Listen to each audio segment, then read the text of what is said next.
Good afternoon, ladies and gentlemen. Thank you all for coming today. This is the first quarter results for 2017. I have senior management on the table. We are also broadcasting live via the internet, so if you missed something, you can always go back and look at the recording later to catch any details. So without further ado, I would like Mr. Alok Lawyer to kick things off, please. Thank you. Good afternoon. Welcome to our first quarter results review meeting. We just uploaded our results, so I don't expect you to have digested the results. My colleagues and I, we are going to share with you the highlights of the results and explain to you the results. At the end of the prepared presentation, you're most welcome to ask any questions that you may have. So let me get started. I only have one slide to present myself, and then my colleagues will present the rest of the presentation. So skipping the disclaimer page, we'll go on to just this slide is meant to share with you how the industry core EBITDA and our reported EBITDA has evolved over the last 2 years, and what are the dynamics that impact it. You would hear from us that our PET margins in this first quarter 2017 were low, although on an LTM basis the PET margins were comparable to LTM Q1 16. So on a full year basis, the margins on PET were similar, but in Q1 17, the margins are lower. And we have put together this slide to sort of share with you how the margins evolve for IVL. IVL is in PET and in feedstocks in 3 main geographies of North America, EMEA, and Asia. And all these 3 regions perform not exactly the same. To a large extent, Asia and EMEA, they perform directionally the same way, but North America is quite distinctly different from Asia. So what you have on this slide, we are showing you 2 graphs. The upper graph, which shows you the reported EBITDAs for PET and for feedstock. There is no fibers in this. As you know, we have 3 segments. We have the PET segment, the feedstock segment, and the fibers segment. For this purpose, we have not taken the fiber segment, but only the PET and the feedstock, because all the feedstock that we produce in IVL are all part of the polyester value chain, which means we produce PTA, we produce MEG, we produce IPA. We also have a paraxylene plant in the US. So all our feedstocks are related to PET and somewhat to polyester fiber. So apart from the reported numbers and the core numbers, on the upper graph you also have the crude oil movement, and this is as a percentage over previous quarter. In the bottom, the line is indicating our melt cost, IVL melt cost movement over the quarters.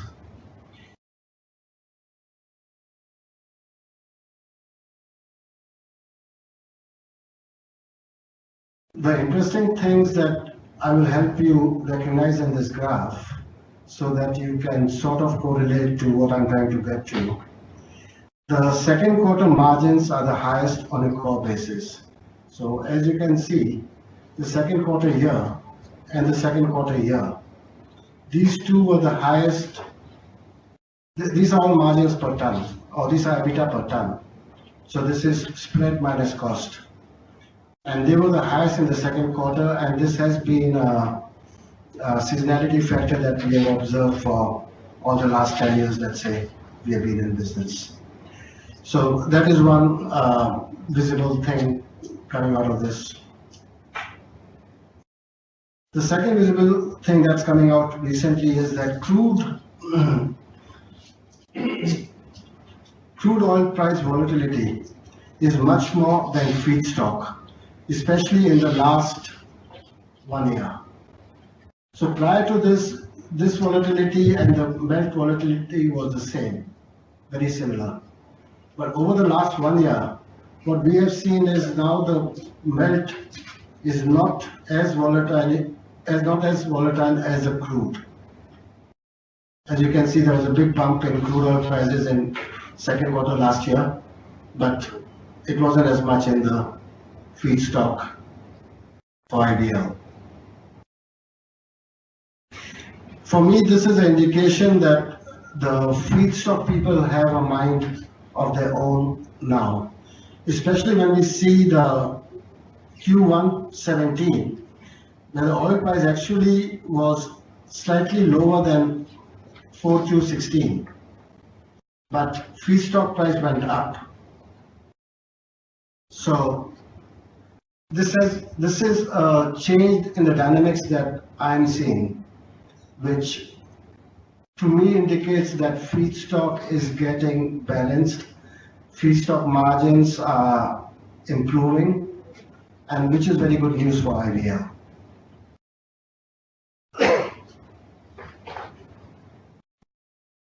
Coming to PET, generally PET trades with a 1-month lag, especially in Asia and in Europe. So when we saw the increase in feedstock prices in Q1, obviously that had an impact on our PET core EBITDA.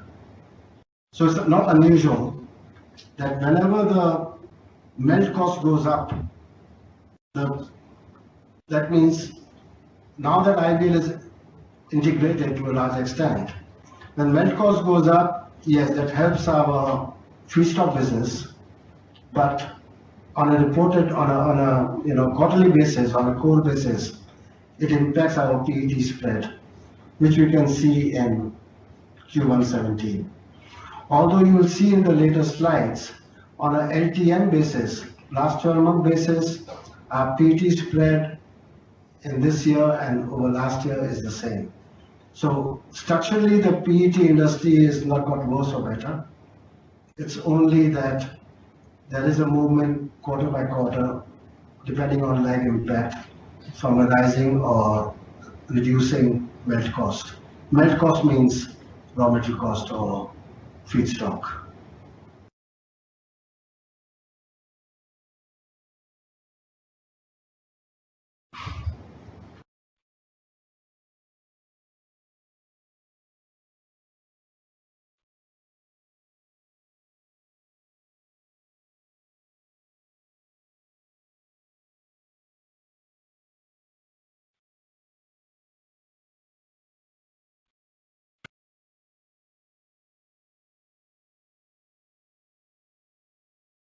So lastly, in second quarter, where we are now, we are in May, we are seeing a steep fall in crude prices, which will directionally lower feedstock prices.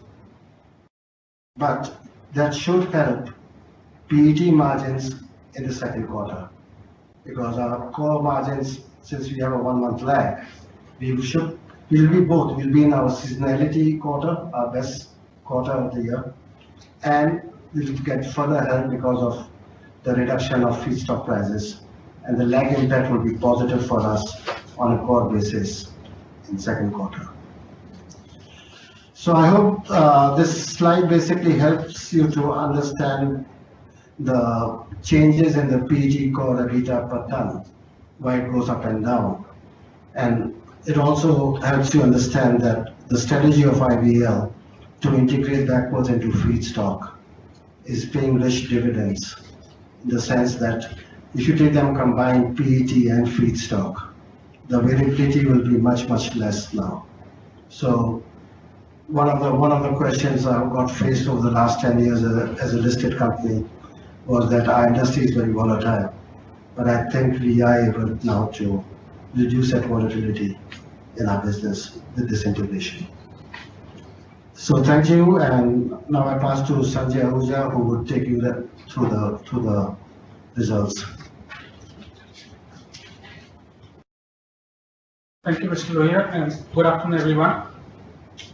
The first section is what I will present, and it covers the key performance highlights for first quarter 2017. The format is pretty similar to previous presentations with focus on core financials. I would, however, give you the necessary reconciliation between core financials and the reported or reviewed numbers. Just an initial pitch on this slide. The results are significantly better when we compare year-on-year or quarter-on-quarter, and the results reflect the successful strategy implementation, which, as you know, is vertical integration, geographical diversification, and the product diversification into HVA. The business environment still continues to be benign. I believe there is therefore an upside to these numbers once we see a healthy or an improvement in the industry. Since China plays a big factor in this industry, all of us have noted that in the last few weeks, Chinese government is taking a lot of steps to control the corporate debt, which has brought down the share market, and there's still some more correction done before we see a correction or an impact on our industry. The higher Y-on-Y production is, as you know, is mainly because of the BP Decatur as well as the Cepsa acquisition, which we did in Q2 of last year, as well as the normalization of EO/EG production, which was lower in Q1 last year. Now, these differences will go away next quarter. At the same time, higher volumes will start coming from the acquisition which we have done, Glanzstoff, and the PTA Rotterdam expansion, and the olefin cracker, which would come up at the end of the year. Overall production, if I compare with previous quarter, is slightly lower because of one of our PET site, which was down in Q1, which was a scheduled shutdown.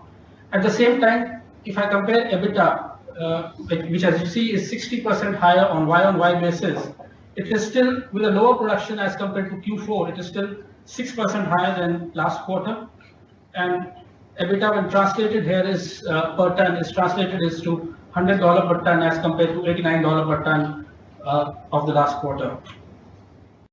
North America has provided 3.68 billion baht of EBITDA for 790,000 ton production.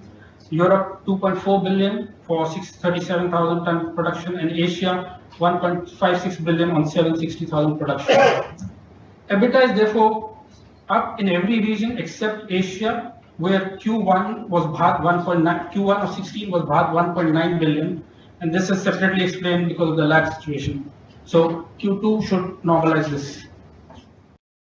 Core net profit and EPS is significantly higher when compared to Q1, but at the same time, again doing an apple-to-apple comparison with the last quarter, Q4, all of these are higher, 25 to 40%, Q1 17 to Q4 16.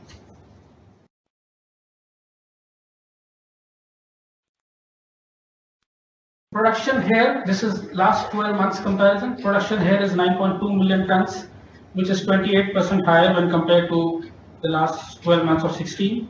The 9.2 million tons is now capturing four full quarters of production from all the acquired capacities and the expanded capacity, but it's still at 86% capacity utilization. The objective is now to focus on to increase this utilization through operational excellence from second half of this year, as well as from new expansion capacities coming online. Core EBITDA is higher, 37%. The main contributor is a 130% increase from our feedstock segment. And again, Q-on-Q basis, feedstock had 28% growth, Q1 17 to Q4 16. So next slide. When we look at our returns on long-term and short-term basis, our returns on equity have increased to around 16% on LTM basis or even the quarterly basis. Similarly, ROCE is showing 12% on last 12 months and quarter basis. You now have 4 quarters, consecutive quarters with all the capacities operating, and all of them are showing a double-digit growth in terms of EBITDA ROCE as well as ROE. The EBITDA margin is a little bit lower in Q1 17, and that's simply reflecting higher absolute prices because of the crude prices going up.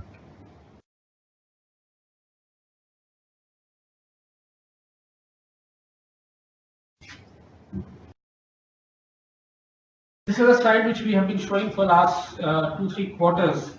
Now segregating the results into the legacy business, which is all business prior to 2016 acquisitions, and the 2016 acquisitions shown separately.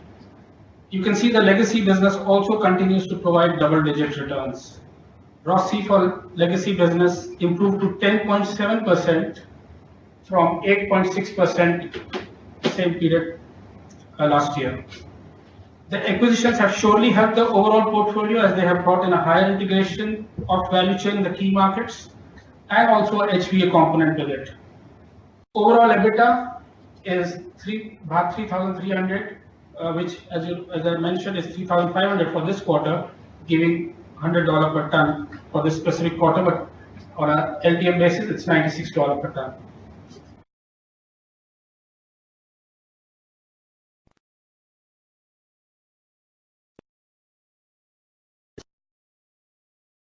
We have HVA products in all the business segments and in all the 3 regions.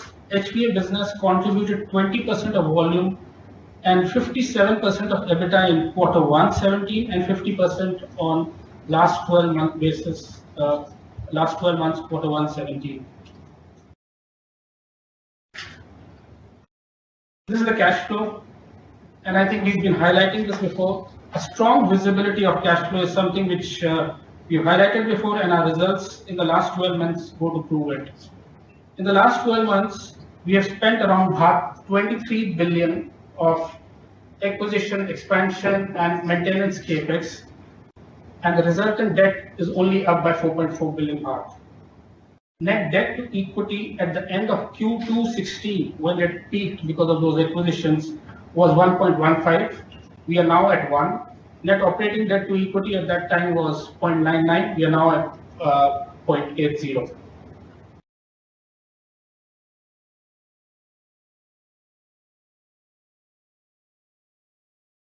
When we look at the EBITDA bridge, last 12 months, first quarter 17 to last 12 months, first quarter 16, absolute EBITDA has grown 37% on a year-on-year basis, and each segment has contributed to it. Core EBITDA from PET segment grew 9%. That's mainly because of the volumes, increased volumes, which grew by 8% on a year-on-year basis. The increase came from acquisition in Micropet, which was later on deconsolidated because of the JV. The full volumes which we got from Bangkok Polyester, as well as the 9 months volume from, 12 months volume from Spain.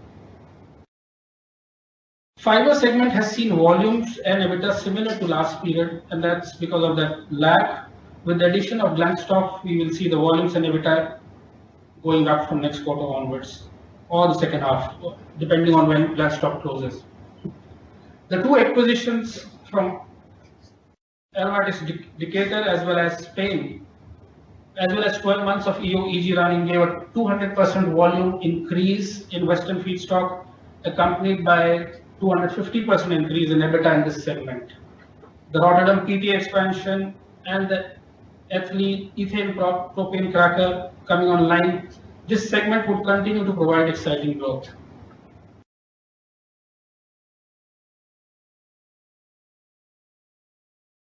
The quarter-on-quarter increase is primarily for reasons explained earlier, which is the strategic acquisitions as well as the full quarter running of EO/EG facility. The PET segment and the fiber segments have seen some negative impact on core margins due to the lag concept which comes from pre-sold position. This situation seems to have corrected in this quarter. Our overall integrated portfolio has more than compensated for this negative impact with a growth of 60% during this quarter as compared to Q1 16.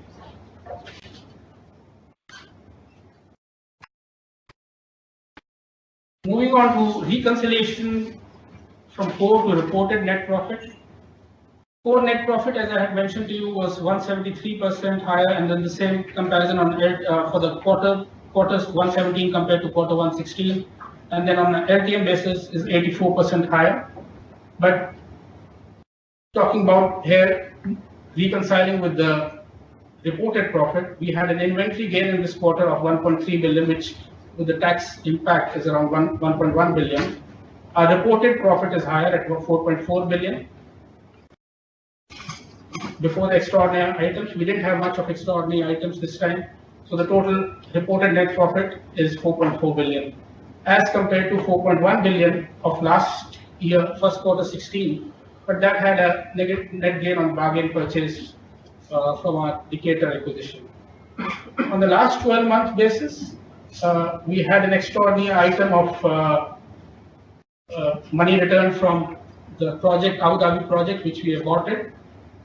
So the net profit was 16.5 billion with an inventory gain of 2 billion and a small net gain on bargain purchase. And that compares to 10.3 billion for the same period of 16.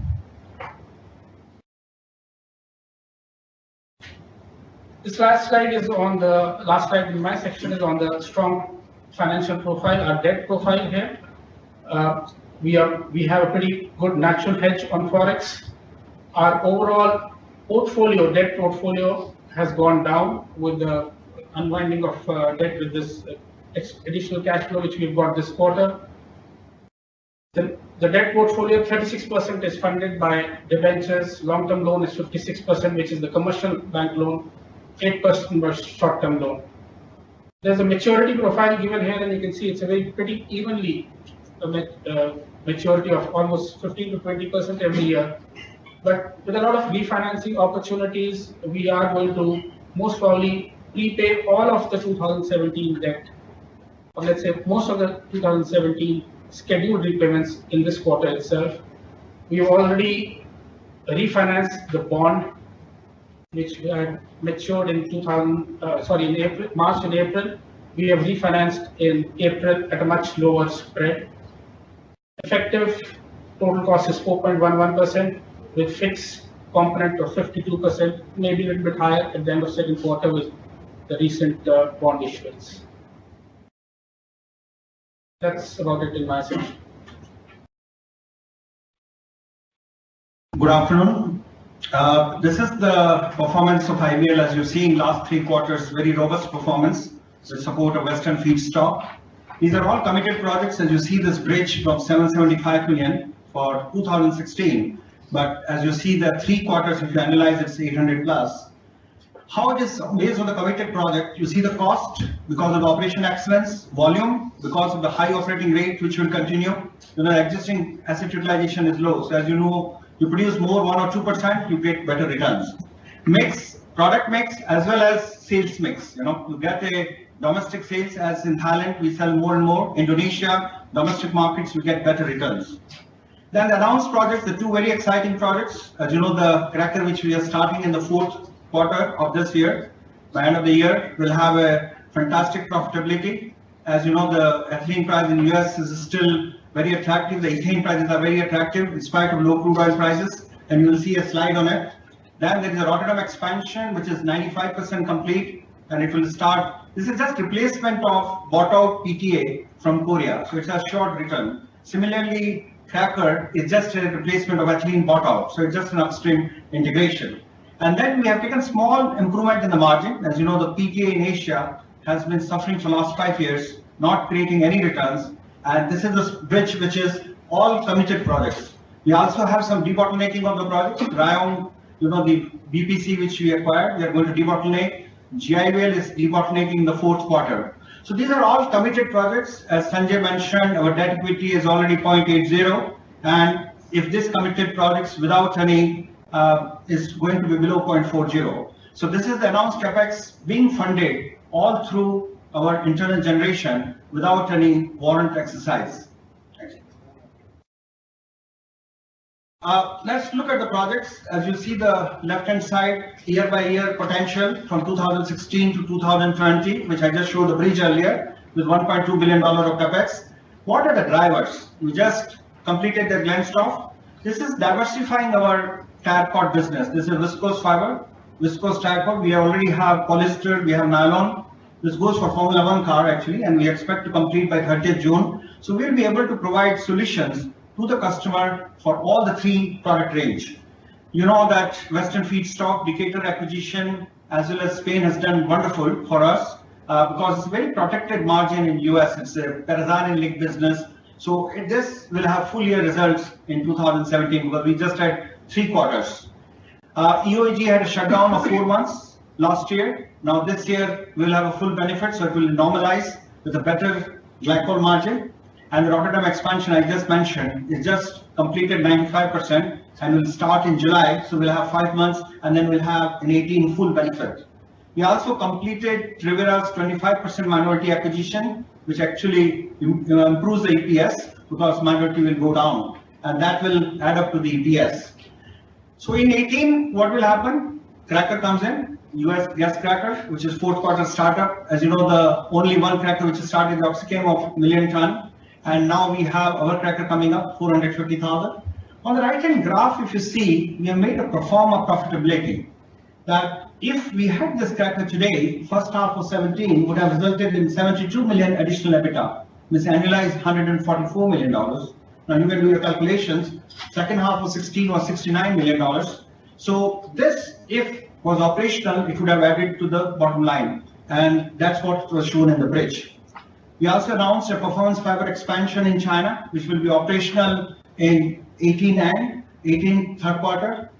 IPA, we are the only producer in Europe. I think you're aware that IPA is driven by metaxylene, the feedstock. We have tied up the metaxylene for our increased production, which will start from next year and then further in 19. So this will keep adding 18 and 19 as our IPA will become one of the largest producers in the world. And we continue to debottleneck, as I said, Bangkok polyesters. We talked about GIVL and all the debottlenecking which are possible to reduce the cost.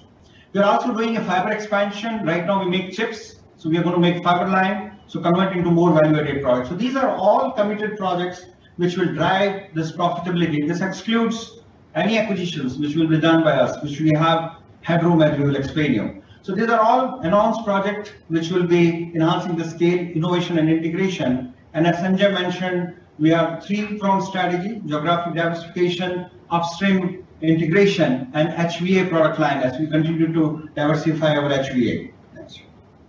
This is latest pictures of Rotterdam expansion. This is expected, as I said, mechanical. As we speak today, the plant is in the shutdown to hook up the tie-ins, and this will start by July. So this will be replacing, it will be in a ramp-up process this year. This 320,000 tons will throw out a bit of 30 to 35 million euros, just replacing imported PTA from Korea, which we are buying. And this is just a no market risk whatsoever. This is another interesting part of this project is that this reduces, there's a lot of heat integration done. So it will make very low cost. This is a very proven technology of Integris, and this will reduce our cost significantly as the fixed cost increase is very low. Actually, this will become one of the most cost competitive plants in Europe integrated with PET. So we are very excited about this project, which will actually result into the full profitability in 2018. Gas cracker, I think we are the first Thai company to take the benefit of shale gas, which is proven. As you know, many crackers are going to come, CPChem, you have Exxon, Dow coming up, but we are one of the first to start up, just an upstream integration, replacing the purchase. At least 90% of the output will go for our existing EOAG facility. And we are basically not, if the ethylene goes up, doesn't make any difference because we are looking at a glycol integrated margin from ethane to glycol. So this is will be the most integrated because we will be from ethane to PET as well as from hexylene to PET, and will capture the entire value chain in America. And there's no shortage of shale gas, so there will be abundant availability of shale gas and will be very cost competitive going forward. So this, as you saw in the previous graph, can add up an EBITDA from 120 to $140 million. So very excited about this project, and which is nearly by 4th quarter should start up. Now this gives you EBITDA bridge 2020. As you can see, what is the green? We just picked up from the last. We will have a headroom of 4 billion for incremental headroom for growth, And as you can see, there are two parts. One is exercise of warrant 1 and 2, which once we get exercise, that is the headroom created. And you saw that our debt equity is only 0.8, goes to 1, so we have a huge headroom. It doesn't mean that we are committing all this, but just to give you a guideline, being a growth company, we will certainly look at those opportunities which are the strategic fit for us. There will be opportunities available because, as you know, as Sanjay mentioned, we are still in benign environment. There is a lot of assets because they're not creating returns. So that can enlarge into 2020 potential. And the company will continue to grow and seize the opportunities. The second graph is an interesting graph because all of you have questions about PTA. What happened in 2012 to 16 is 21.4 million tons of PTA capacity was created. Demand was only 12 million tons, so it was a surplus of 9.4. And that's where we landed with the very bad PTA margins since early part of 12. The industry has suffered for the last 5 years. No new investments coming up, very slow down in the investments because no returns, no banks will finance. And look at 17 to 21, there's a 6 million tons of capacity coming in. Demand will increase as 15 million, creating a deficit.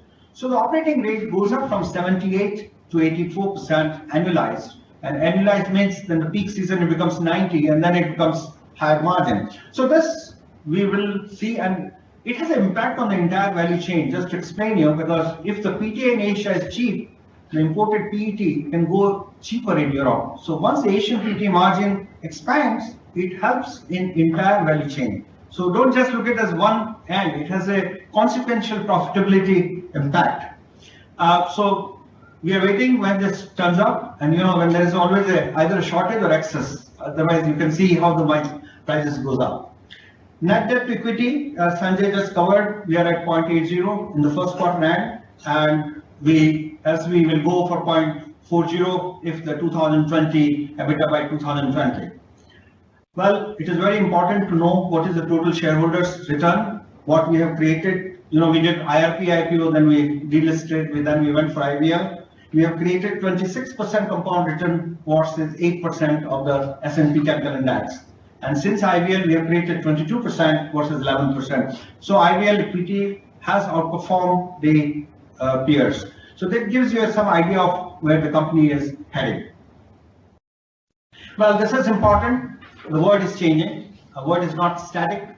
We need to keep moving. As you know, the polyester is a very friendly thing. I should also mention that polyester competes with cotton, and cotton prices are moving up rapidly, and which also helps polyester. The 7 to 9 billion people will leave, 75% will live in cities. This means more spending power in terms of different expenditure, which helps the polyester industry. Well, there are step changes, and you all carry smartphones. A few years back, nobody had smartphones. One of many products of polyester goes in the smartphone. Just before this lunch, I had one of my big customers with me from the US, and he was saying that it's very exciting about large-scale TVs which use NDC, one of our products, and also the smartphones. So this lifestyle changes will continue to happen. Innovation focuses, self-driven cars doesn't reduce our consumption, rather innovates that how lighter cars, and as we have diversified our product portfolio in terms of HVA products, in terms of tire cord, you see the airbag yarns, you will continue to have innovation, and we have so many R&D centers around the world where we work as a partner with our customers to develop this product. However, having said that, sustainability is very, very important, and IVL is committed to the sustainability on the bio-based. We were the first to launch with Coca-Cola for BioPet. We are the largest recyclers in the world. In Nakhon we have a recycling plant. So we continue to focus on recycling. We make fibers from recycling. We make bottle to bottle. And we were the first Thai company to take the US strategic advantage. So as you can see, this will be a big move. And it's a very smart move. If you see, you are actually creating a capex. Only our capex will be $1,000 per ton versus a new build tracker of $2,500 per ton. So you're talking about 40% capital cost, and that's what makes you different than others. And this was a great opportunity which we have. So we are very conscious of the mega trends into the industry. We will continue to focus on it, and our innovation teams are continuously working worldwide. And actually we are the most innovative company even in PET, as we had this extrusion blow molding, different barriers resins. Next slide. This gives you about recycling. I was talking about the sustainability, how our volumes have grown up. Today, 2016 is 398,000 tons. You see the footprint. We have a recycling plant in France and Netherlands. We make fibers in Ireland, which we are the largest recycler in Europe. We also have a plant in Mexico, a wash line. We are expanding this wash line, and in Thailand, which we have, and we actually are looking at Indonesia. So we are the global leaders in the recycling, and this will continue to be a focus with 23% compound growth. So recycling doesn't compete with PET, it just replaces our feedstock. So basically our margins remain intact, so don't get it wrong that it reduces the consumption. It just helps the industry, and we have to be very conscious of the landfill and all this. We're also working on carbon neutral PET, which we can launch, so that how to differentiate ourselves in the marketplace. This shows you integration level, that what is the integration? Integration is a key thing in our business. You saw the Western feedstock performance as Sanjay presented in last 12 months. We will have about 4.5 million tons of capacity. As you can see, IVL, these are different, the PET, fibers, PTA, paraxylene. We are the most integrated from mixylene to PET and fiber. And we are also most integrated from ethane after the start of the cracker. We compare with our peers, although the market is consolidated as in North America, 3 players control 90% of the output. So one of the peers is integrated, but only up to paraxylene, up to PTA, and nothing about the MEG, and the PRB is not common. So this is a great integration which we have done, which will help us to capture the maximum value chain as we move forward. And North America financial results, as you've seen how it has performed. Well, this is what our premium portfolio focus. As you can see, core EBITDA, HVA contributes a significant percentage.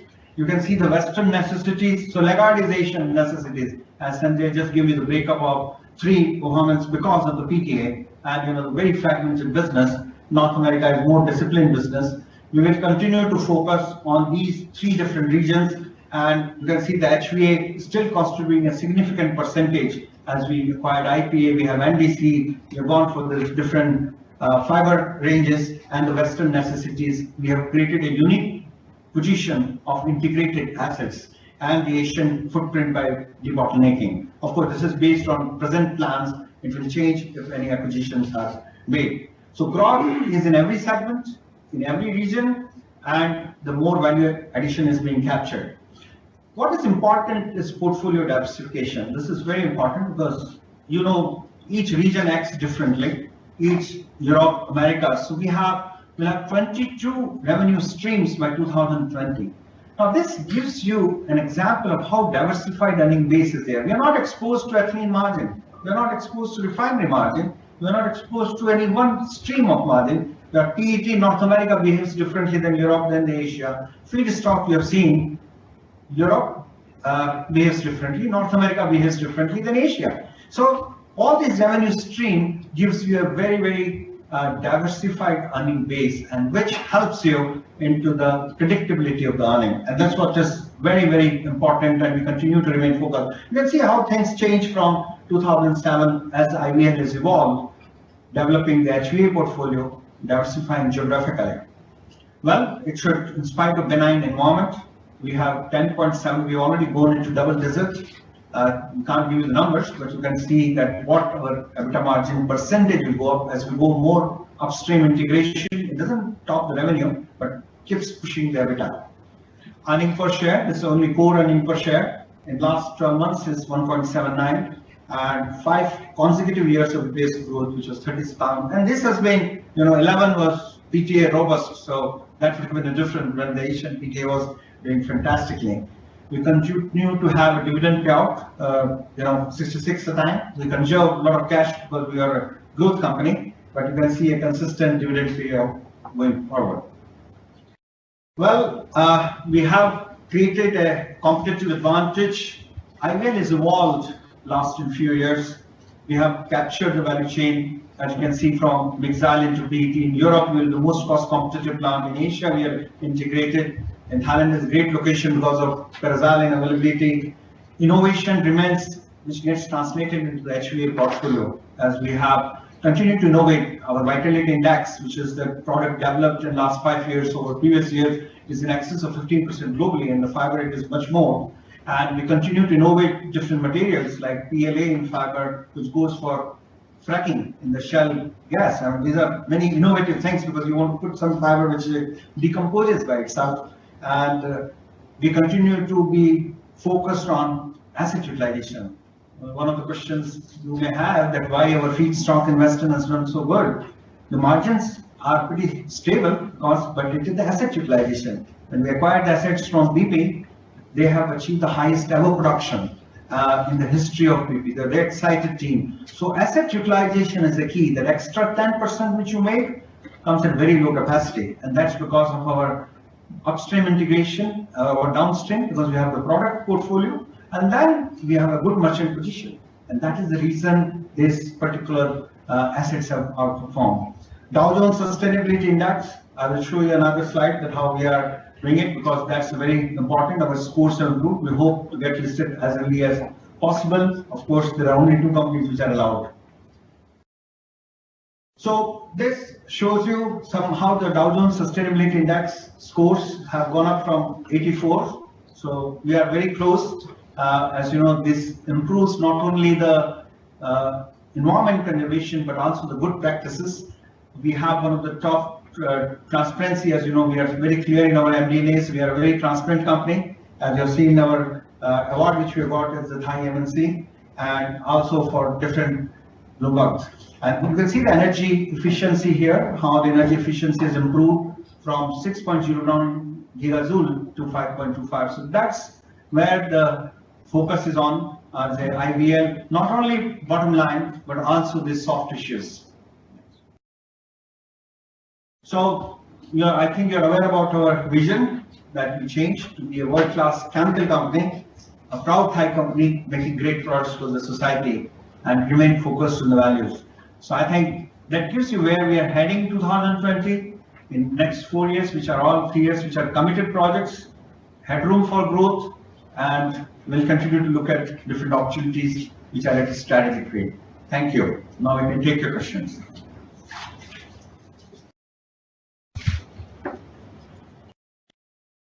So if you have any questions, please do speak into the microphone if possible, so that everyone can hear. I have a question on EOEG plant performance. You mentioned in the MD&A that the utilization rate is 200 basis points higher year on year. Or I think that could be Q on Q, but I just want to understand what's the utilization rate at currently, and if you see a scope of further upside from the first quarter. So I'm not sure about the 200 basis points question, but what you all would remember.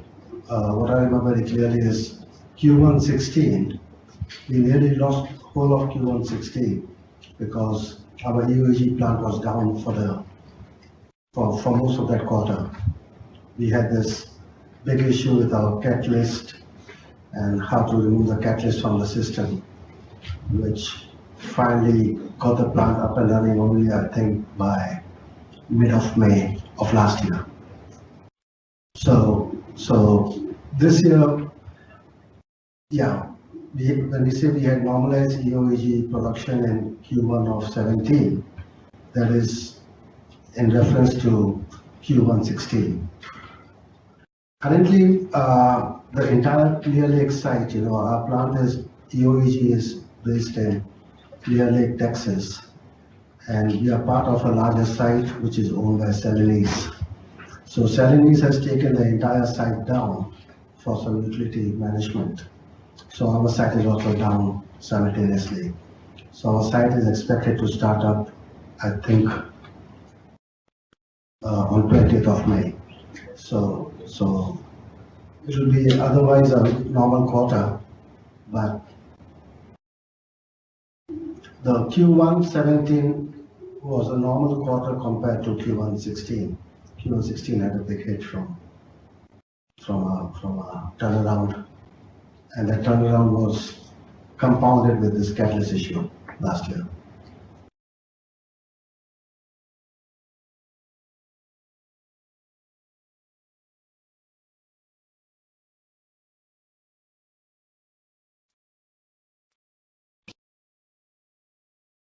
Are there any more questions, please? I have three questions. On page 16, the pro forma EBITDA from gas cracker, $72 million. Is that cracker margins or including entire value chain? And secondly, what was the feed composition that you used for this one, i.e. C23, and what kind of sensitivity of this margin versus the ethane price in the US? The other question is that on page 17, the following page, PTA expansion, in terms of the cost, how much cheaper is this versus the existing facilities in Europe? Thank you.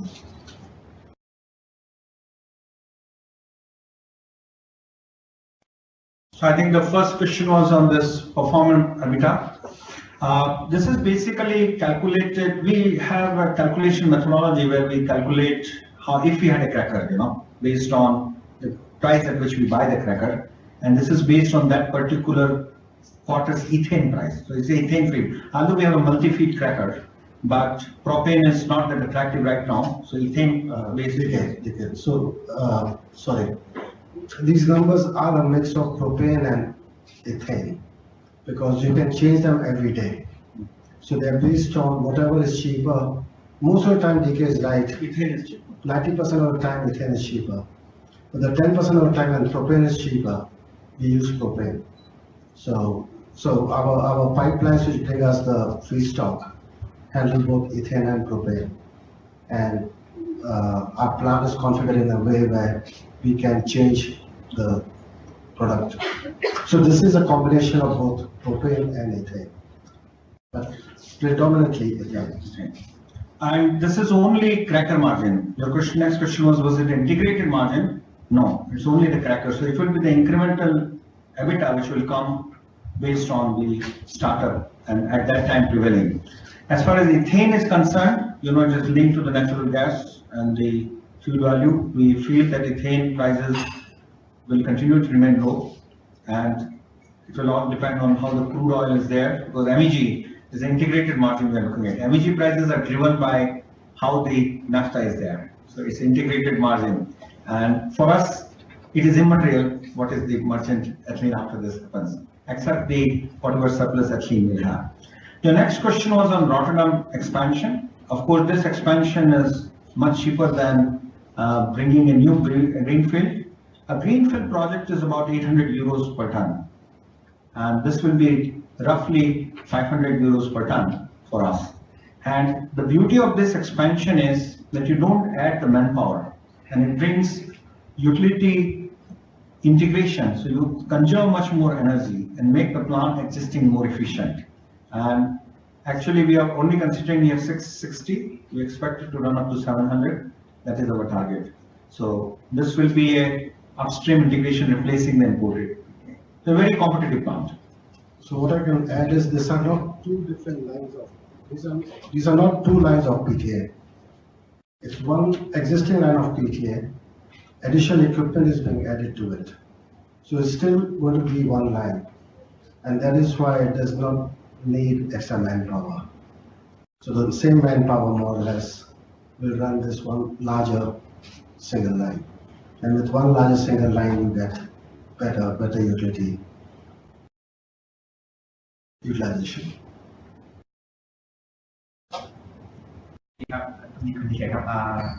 For the ethane prices, so you are expecting the ethane price to stay at low level throughout, even if there are new crackers coming out from the US, which is going to drive up the demand for ethane. Is that I understand correctly? Actually, if you look at the demand supply of ethane, it depends on the natural gas and the fuel value adder on that, We have, actually we're looking at some collars that even we can buy some collars, based on we don't feel that there will be a spike in the ethane, and there are many crackers which will come in stages. Another important thing which you were asking earlier, that are this cracker coming on time? Actually, downstream plants are coming earlier because any cracker is integrated and crackers are getting delayed a little bit. So there will be a timing gap.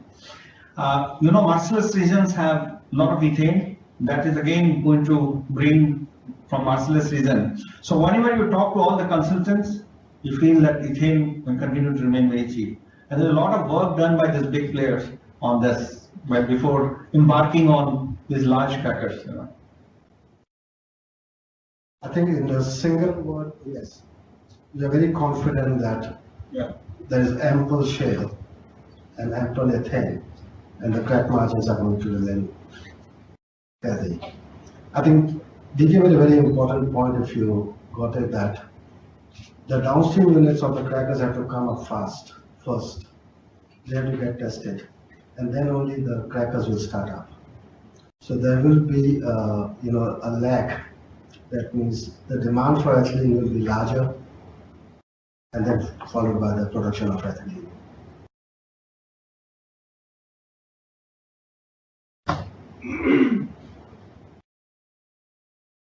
Any other questions, please?